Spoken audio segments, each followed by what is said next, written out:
Hey, what's up there, YouTubers? It's me again, Brian, aka Gamer 55551, and I am back with a video review. And for this review, we're going to be taking a look at The Legend of Zelda: Echo of Wisdom and Season 3 of The Legend of Vox Machina on Amazon Prime. And if you're interested in any gameplay footage of Echo of Wisdom, I will link down in the description down below in this video, or you can click on the card that will appear up on this video.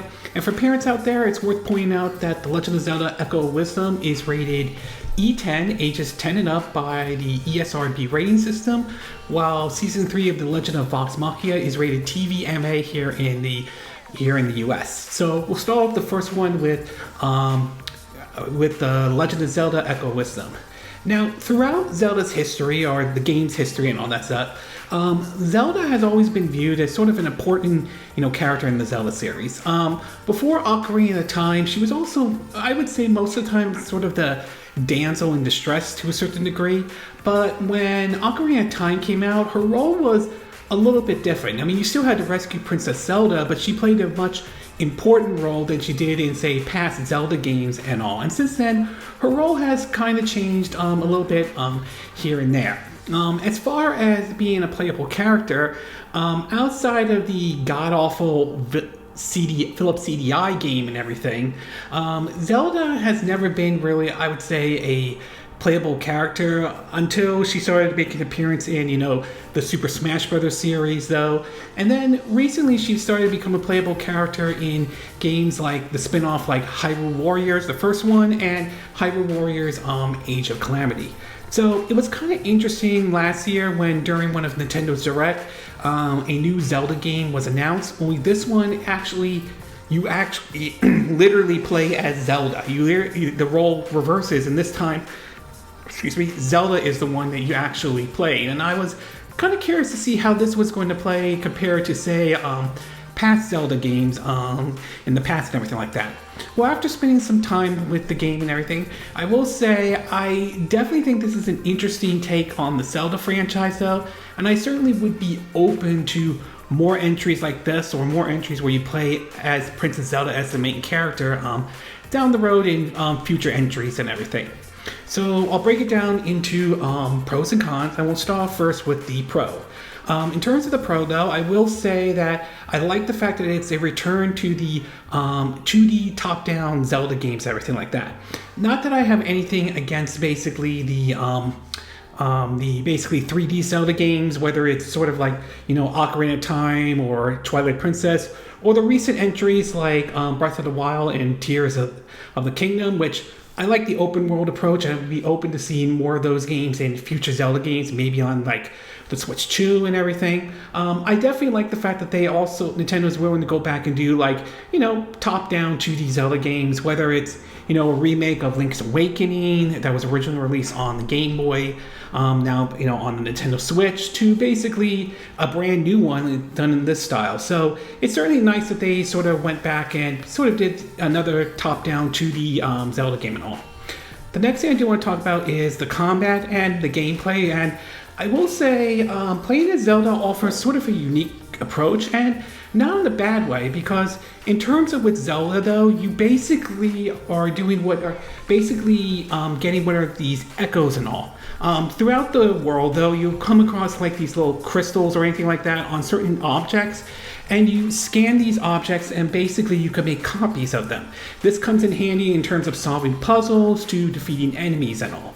Sometimes you might scan, like, let's say, a trampoline. You can use that to basically reach higher places, or a bed, which not only can you stack some together, but you can also, literally sleep in it to refill your hearts and all, to even basically scan like defeated enemies and use those to basically help, ranging from doing puzzles to fighting other enemies and all. Since Zelda basically doesn't engage in combat the way Link does, although later on, eventually you'll get access to a certain power-up ability where you'll have a certain amount of time, but you could transform Zelda to the combat style similar to what Link is known for. And once that energy runs out, you'll have to refill it. You'll see like certain items here and there to sort of pick up to refill those energies. But this is sort of an interesting approach to the Zelda formula in general, though. And I think it was certainly unique for this type of game and everything. And I definitely enjoyed it, though. I certainly did, though.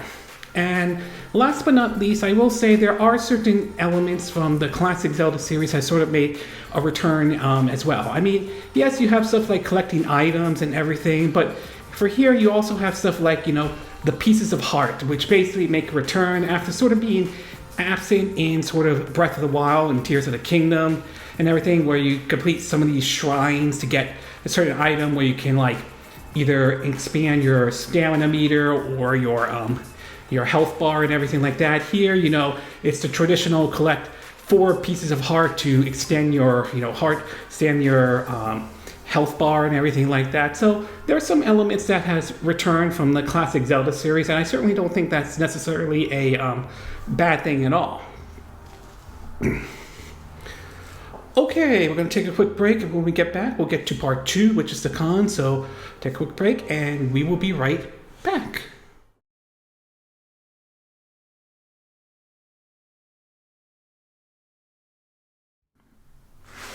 Okay, and we are back with part 2 of my video review on the Legend of Zelda Echo of Wisdom. So now that I gave you the pros, why don't we get started with the cons? And there really is 2 cons I could think of based on my time with the Legend of Zelda Echo of Wisdom.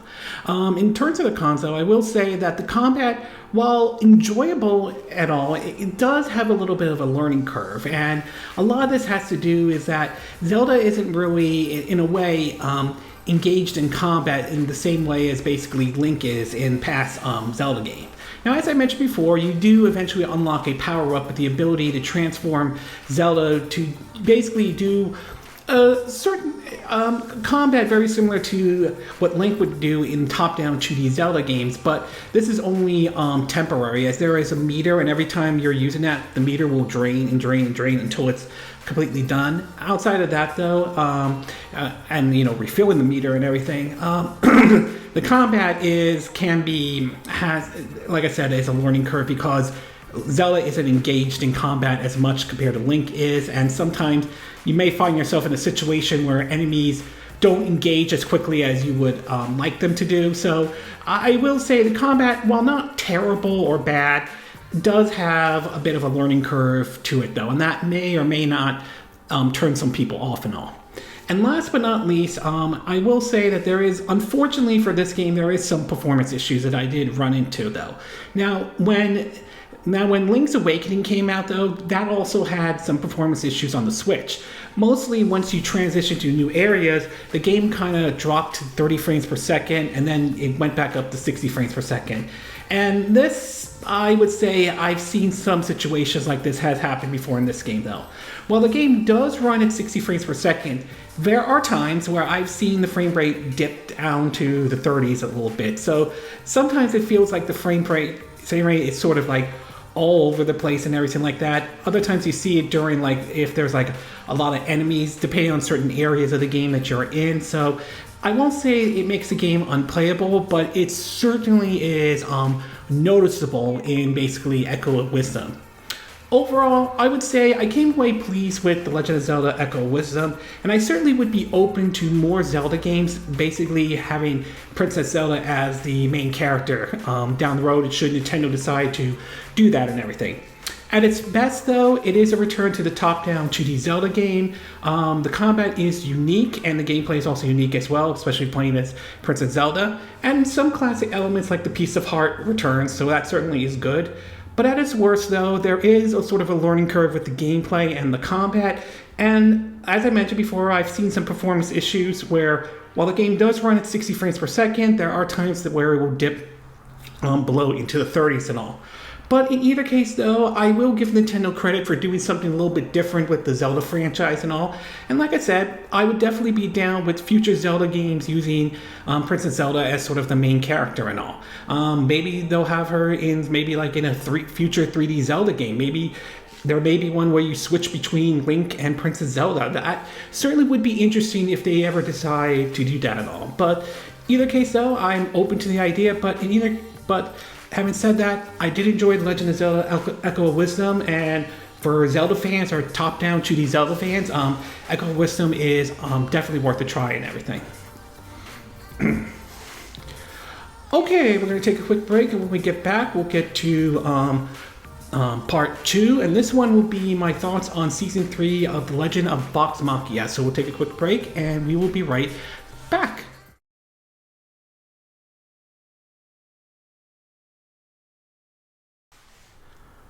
Okay, and we are back with the second part of our video, and this one has to do with my take on Season 3 of The Legend of Vox Machina on Amazon Prime and all.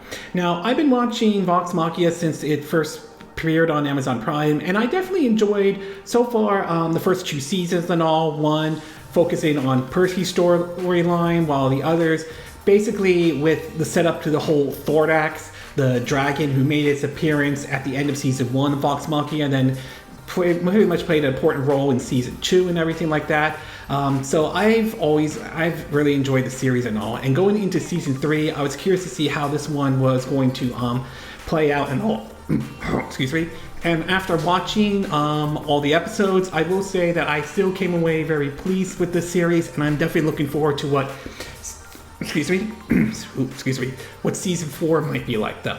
So I'm going to break it down into what I like and what I didn't like, mixed. I'm not 100% sure about, though. In terms of what I like, though, I will say that I am happy that this is the conclusion of the Thordak story, or the dragon that acted as the adversary and all.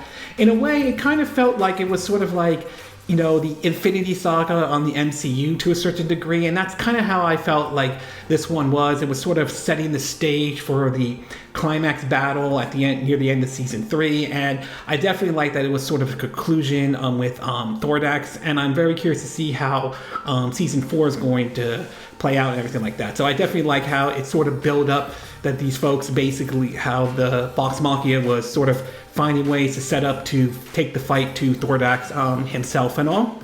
I also would like to say that I definitely like the romance between Percy and Vex.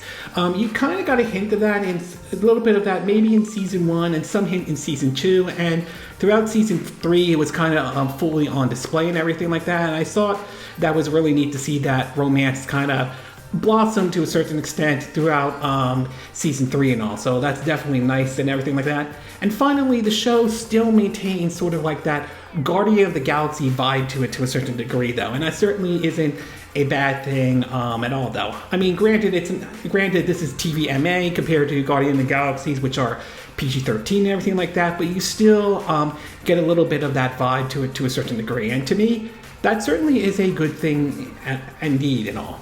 As far as what I didn't like or mixed or not 100% sure about, I will say one of the characters we had was Raishan, if I'm saying her name correctly, though, that near the end of Season 3, you start to see her portray Vox Machina and all, which, I mean, I personally would have saved that for Season 4 or something like that.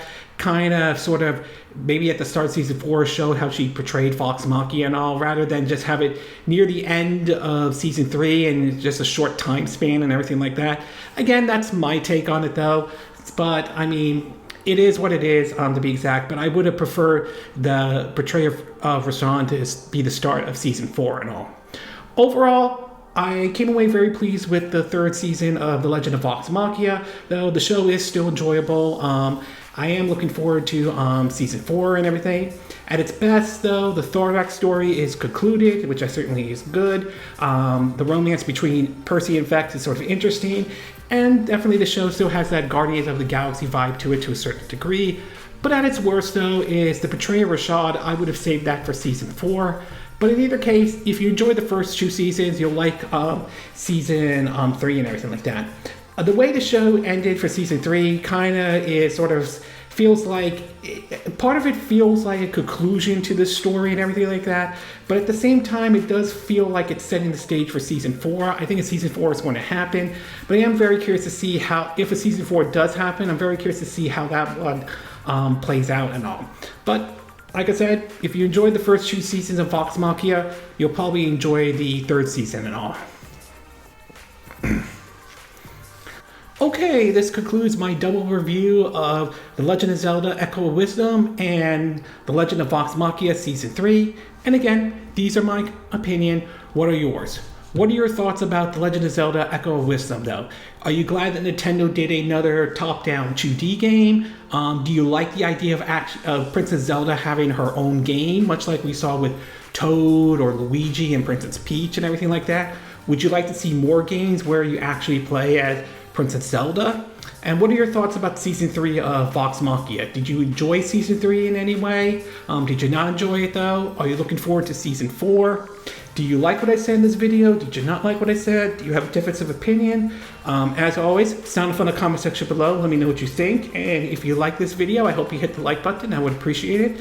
And I hope you do subscribe to my YouTube channel. If you do, make sure you hit the bell icon for notifications of any new videos I put up. Excuse me. Also, feel free to share this video if you want to, and feel free to donate to my channel if you like. You could do it through PayPal Me or Patreon or Steam Labs. Links will be in the description of this video, so me watching this on YouTube. And I will see you again next time when I do another video. Hopefully that'll be soon. Until then, from Southern California, I wish you all a good day then. Bye.